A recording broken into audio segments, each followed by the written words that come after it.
میں آج اس عظیم السلطنت عظیم سلطان مخدوم جہانگیر اشرف سمنانی رضی اللہ تعالیٰ عنہ کے قدموں سے وابستہ ہو کر عرض کروں گا 708 ہجری یعنی 8ویں صدی ہجری چل رہی تھی، اب یہ 15ویں صدی ہے، 8ویں صدی ہجری میں سمنان ایک علاقہ ہے ایران کا۔ ایران پہلے خراسان کہلاتا تھا، خراسان میں افغانستان کا کچھ حصہ، اب کے موجودہ رشیا کا بھی کچھ حصہ، رشیا نہیں اب وہ ٹکڑے ہو چکے ہیں سوویت یونین کے، اور ایران کا کچھ حصہ ملا کر خراسان کہلاتا تھا۔ خراسان کی حکومت کا جو دارالسلطنت ہوا کرتا تھا وہ سمنان ہے، کیپٹل سٹی، اور سمنان کی جو حکومت تھی اس کا خاصہ یہ تھا، اس کی اسپیشلٹی یہ تھی کہ یہ حکومت ہمیشہ سادات کی بارگاہ میں ہوا کرتی تھی، آل رسول اس تخت پر بیٹھتے تھے۔ سمنان کی حکومت کو سنبھالنے والے سادات ہوا کرتے تھے، بادشاہ بھی سادات میں سے تھے۔ حضرت سیدنا ابراہیم نور بخشی رضی اللہ تعالیٰ عنہ جو مخدوم اشرف سمنانی رضی اللہ تعالیٰ عنہ کے والد ہیں، یہ سلطنت پر بیٹھے ہوئے کافی عرصہ گزار چکے تھے۔ ان کے گھر میں 3 بچیاں تھیں، 3 لڑکیاں تھیں، لیکن فرزند نہیں تھا، کوئی نرینہ ولد بیٹا نہیں تھا۔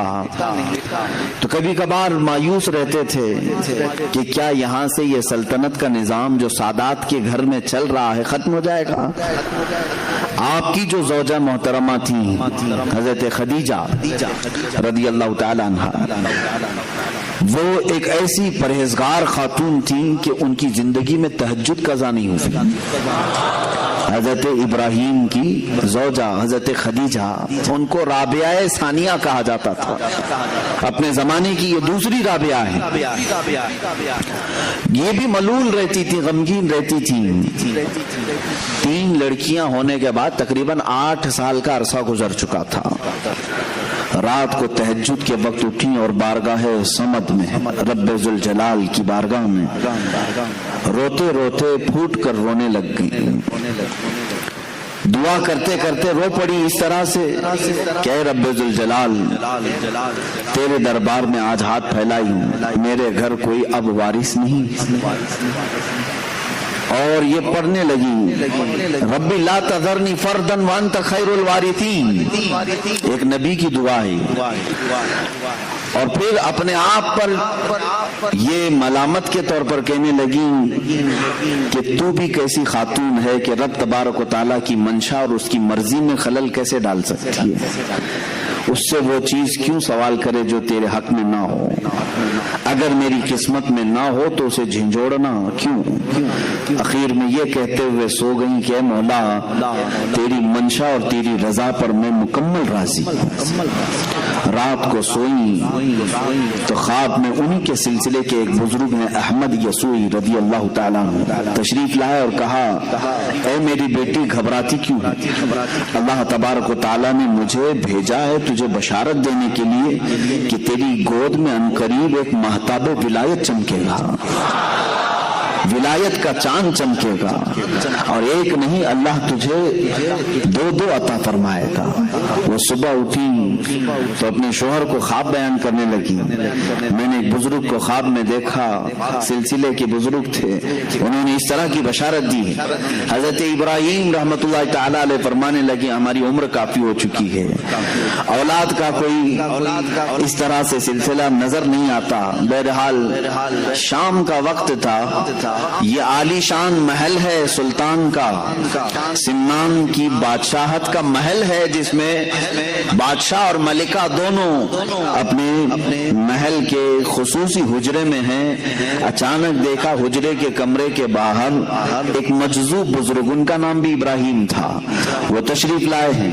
انہیں سارا علاقہ جانتا تھا یہ مجذوب ولی ہیں، یہ پل میں ادھر ہوتے ہیں، پل میں ادھر ہوتے ہیں، کہیں غائب ہو جاتے ہیں۔ آپ نے اچانک حضرت ابراہیم کو دیکھا تو سلطان ابراہیم چونک گئے. کہا میرے محل میں آنے کے لیے سپاہی پہرے دار ہوتے ہیں, وزیر کھڑے ہوتے ہیں, آپ تشریف لائے. سپاہیوں کی جیسی نظر مجذوب بزرگ پر پڑی تو وہ کپکپانے لگے کہ سارے دروازے بند ہیں, ساری فصیلوں پر پہرے دار ہیں, ہمیں کسی کو نہیں معلوم کہ یہ آئے کہاں سے. حضرت ابراہیم مجذوب نے کہا یہ سب چھوڑو, کہاں سے آئے ہیں؟ ان سے پوچھا ہے ابراہیم تو اپنی بیوی کے ساتھ اس بات کا غم منا رہا ہے کہ تجھے کوئی بیٹا نہیں ہے, تجھے کوئی بیٹا نہیں ہے. یہ مجذوبوں کی بات تو سنیں. کہتے ہیں کیا میرے ساتھ ایک سودا کرے گا؟ محل کے اندر موجود حضرت سلطان ابراہیم ان کی بڑی تعظیم کرتے تھے. کہا بابا آپ تشریف لائیں.